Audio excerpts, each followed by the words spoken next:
Good morning students. तो बेटा Bohr model की कुछ कमियां थी कि इलेक्ट्रॉन जो है फिक्स्ड ऑर्बिट के अंदर घूम रहा है चारों तरफ, लेकिन कुछ कमियां थी बोहर मॉडल की, जिसको जब ड्यूल बिहेवियर पढ़ा हम लोगों ने कल, तो डी ब्रोगली ने क्या कहा कि वेव जो इलेक्ट्रॉन है वो वेव की तरह घूम रहा है ऑर्बिट के अंदर। ठीक है ना। अब सेकेंड प्रिंसिपल, ये भी एक कमी थी जिसको हाइजेनबर्ग ने दूर किया था बोहर मॉडल की। तो हाइजेनबर्ग अनसर्टेनिटी प्रिंसिपल क्या कहता है? ये प्रिंसिपल हाइजेनबर्ग ने 1927 में दिया, और हाइजेनबर्ग ने बताया कि किसी भी माइक्रोस्कोपिक पार्टिकल का पोजीशन और मोमेंटम साइमल्टेनियसली पता लगाना, एक साथ पोजीशन और मोमेंटम का पता लगाना एक्यूरेसी के साथ बहुत मुश्किल होगा। ठीक है ना। अगर आप देखो कि अगर आप किसी एक को मेज़र करने की कोशिश करोगे, पोजीशन को मेज़र करने की कोशिश करोगे, तो मोमेंटम आप एक्यूरेसी से मेज़र नहीं कर सकते। अगर मोमेंटम को मेज़र कर लोगे तो पोजीशन को एक्यूरेसी के साथ मेज़र नहीं किया जा सकता। और इसी बेस पे उसने रिलेशन दिया था कि delta X dot delta P x is equal और ग्रेटर देन एच अपॉन 4 पाई। कई बुक में यहाँ पे एक्स नहीं लिखा मिलेगा, तो डोंट वरी, आप x को हटा भी सकते हो यहाँ से। Delta X dot delta P is equal और ग्रेटर देन एच अपॉन 4 पाई भी लिख सकते हो। h is the plank constant, delta p is the uncertainty in the momentum, delta x is uncertainty in position. अब अनसर्टेनिटी इन पोजीशन और momentum किसका बढ़ रहे हैं? हम इलेक्ट्रॉन की बात कर रहे हैं हम लोग। और मोमेंटम किसके इक्वल होता है? Mass into velocity. तो मैं इसकी वैल्यू पुट कर सकता हूँ m इंटू डेल्टा वी। तो मैंने m dot delta we put किया यहाँ पे, और मेरे पास दो नए फार्मूले यहाँ पे जनरेट हो गए हाइजेनबर्ग अनसर्टेनिटी प्रिंसिपल के, जिसने क्या कहा था कि इलेक्ट्रॉन, बोहर ने कहा था कि इलेक्ट्रॉन ऑर्बिट में फिक्स्ड पाथ में घूम रहा है, लेकिन हाइजेनबर्ग ने कहा था कि इलेक्ट्रॉन फिक्स्ड नहीं घूमेगा। ठीक है ना। नहीं, डी ब्रोगली ने कहा कि इलेक्ट्रॉन वेव की तरह घूमेगा। ठीक है ना। और जब वेव की तरह घूमेगा तो हाइजेनबर्ग ने बताया बाद में कि पोजीशन और मोमेंटम को एक साथ मेजर नहीं किया जा सकता। किसके? इलेक्ट्रॉन के। अगर पोजीशन को एक्यूरेसी के साथ मेज़र करोगे तो मोमेंटम चेंज हो जाएगा, मोमेंटम को मेज़र करने की कोशिश करोगे तो पोजीशन चेंज हो जाएगी। ठीक है ना। तो यही था हमारा हाइजेनबर्ग अनसर्टेनिटी प्रिंसिपल, जिसको एक एक्सपेरिमेंट की हेल्प से हम लोग समझते हैं। यहाँ पे सपोज करो बेटा, ये इलेक्ट्रॉन है मेरे पास। ठीक है ना। यहाँ पे इलेक्ट्रॉन की पोजीशन है, जो ओरिजिनल पाथ है इलेक्ट्रॉन का वो मेरे पास ये होना चाहिए था, एक्सपेक्टेड पाथ जो मेरे पास है ये होना चाहिए था। लेकिन अगर मैं इलेक्ट्रॉन के ऊपर कोई फोटोन डालता हूँ, अब इलेक्ट्रॉन का साइज़ बहुत कम होता है, मास बहुत नेग्लिजिबल होता है। जब मास नेग्लिजिबल है तो मुझे लैम्डा क्या चाहिए? कम चाहिए। वहाँ पे वेवलेंथ, कम वेवलेंथ की लाइट उसके ऊपर डालनी पड़ेगी। जब कम वेवलेंथ की लाइट डालूंगा तो एनर्जी क्या हो जाएगी लाइट की? ज़्यादा हो जाएगी। तो जैसे ही हाई एनर्जी की लाइट इलेक्ट्रॉन पे पड़ेगी तो जो ये मास है उसका पोजीशन तो मुझे पता है, लेकिन उसका मोमेंटम, उसकी जो वेलोसिटी है वो क्या हो गई? चेंज हो गई एकदम से। भाई इलेक्ट्रॉन को तो आना तो यहाँ पे था, लेकिन इलेक्ट्रॉन कहाँ जा रहा है? यहाँ पे जा रहा है।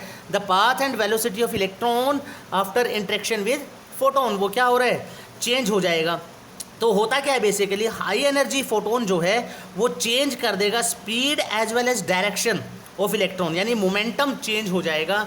इसीलिए हम कहते हैं कि पोजीशन और मोमेंटम को एक साथ एक्यूरेसी के साथ मेज़र नहीं किया जा सकता। तो सिग्निफिकेंस क्या थी अनसर्टेनिटी प्रिंसिपल की? कि जो हमारे पास वेल डिफाइंड ट्रेजेक्ट्रीज है या ऑर्बिट्स है proposed by Bohr are not possible. Bohr ने क्या कहा था कि एक फिक्स्ड ऑर्बिट में इलेक्ट्रॉन घूम रहे हैं, एक फिक्स्ड ऑर्बिट में, लेकिन ऐसा तो नहीं है। ठीक है ना। ऑर्बिट जो इलेक्ट्रॉन है वो तो वेव की तरह घूम रहे हैं, डी ब्रोगली ने बताया। और हाइजेनबर्ग ने बताया कि इलेक्ट्रॉन की जो पोजीशन और वेलोसिटी है वो भी क्या हो रही है? चेंज हो रही है, जिसको हमें एक साथ कभी भी मेज़र नहीं कर सकते। और सेकंड सिग्निफिकेंस क्या था कि जो अनसर्टेनिटी प्रिंसिपल है वो सिर्फ माइक्रोस्कोपिक स्पीसीज़ के लिए ही एप्लीकेबल है। अब पहला केस पढ़ते हैं हम लोग मैक्रोस्कोपिक मूविंग ऑब्जेक्ट के लिए। भाई मैक्रोस्कोपिक के लिए एप्लीकेबल क्यों नहीं है? सपोज करो मैंने एक मैक्रोस्कोपिक ऑब्जेक्ट लिया जिसका मास है 10⁻³ ग्राम, यानी 1 मिलीग्राम। अगर इसको मैं केजी में कन्वर्ट करूँगा तो 10⁻⁻6 kg। ठीक है ना। अब मैंने क्या किया, इसका यहाँ पे हाइजेनबर्ग प्रिंसिपल लगाया, और मैंने क्या किया, इसका delta V, uncertainty in velocity dot uncertainty in position is equal to कितना हो गया? h/4 pi m। वैल्यू रखो प्लैंक कांस्टेंट की, मैंने रख दी। 4, पाई की वैल्यू 3.1416 इंटू मास कितना है 10⁻⁻6। तो आपके पास जो प्रोडक्ट आ रहा है uncertainty in velocity and position का वो कितना आ रहा है 0.5 इंटू 10⁻⁻28 मीटर स्क्वायर पर सेकेंड। और ये जो माइनस में वैल्यू है बहुत छोटी वैल्यू है, वेरी स्मॉल वैल्यू है। इसलिए हम कह सकते हैं कि अगर आप मिलीग्राम या कोई भी हैवी ऑब्जेक्ट आप लेते हो तो अनसर्टेनिटी जो एसोसिएटेड होगी ऑब्जेक्ट के साथ, ठीक है ना, उसको हार्डली कैलकुलेट किया जा सकता है, उसको मेज़र करना इतना आसान नहीं होगा।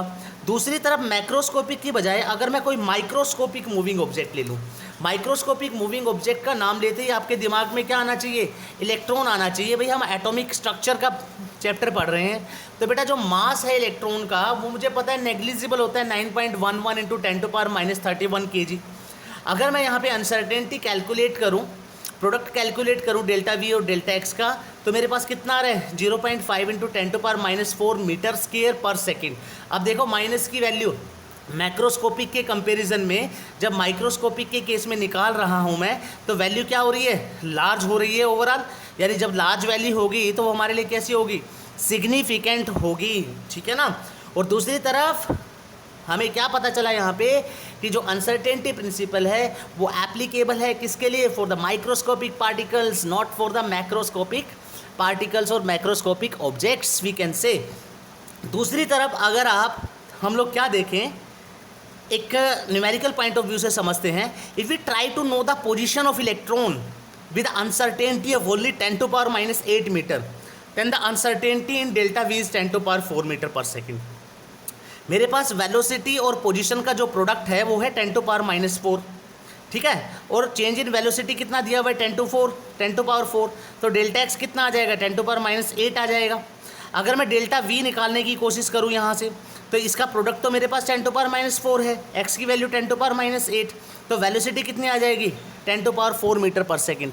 यानी अगर पोजीशन 10⁻⁸ है तो वेलोसिटी कितनी हो रही है 10⁻⁴, और अगर वेलोसिटी 10⁻⁴ होता तो वेलोसिटी कितनी हो रही है 10⁻⁸। तो इसका मतलब क्या हुआ कि जो इलेक्ट्रॉन्स जो ऑर्बिट के अंदर हैं, जो बोहर ने बताया था कि वो एक फिक्स्ड पाथ में घूम रहे हैं, नहीं, ऐसा नहीं है, ठीक है ना, वो फिक्स्ड पाथ में नहीं है, ठीक है ना। इसीलिए क्वांटम मैकेनिकल मॉडल की ज़रूरत पड़ी बाद में, इसीलिए बोहर मॉडल के अंदर चेंजेस किए गए, ठीक है ना, कि इलेक्ट्रॉन एक्चुअली में जो ऑर्बिट के अंदर है वो रहता कहाँ पे है। तो तब हम लोग बताएंगे, इस चैप्टर के एंड में आएगा एक लास्ट टॉपिक कि ऑर्बिटल जो है एक्चुअली कहाँ पे रहता है, जो इलेक्ट्रॉन है जो एक्चुअली वो ऑर्बिट के अंदर कहाँ पे रहता है, वो रहता है ऑर्बिटल के अंदर, ऑर्बिटल के अंदर, ठीक है ना। तो धीरे धीरे क्लियर होता जाएगा चैप्टर आप लोगों को। उसी तरह से एक नेक्स्ट आर्टिकल है, बड़ा इंपॉर्टेंट है, कि electron cannot exist inside the nucleus according to Heisenberg uncertainty principal.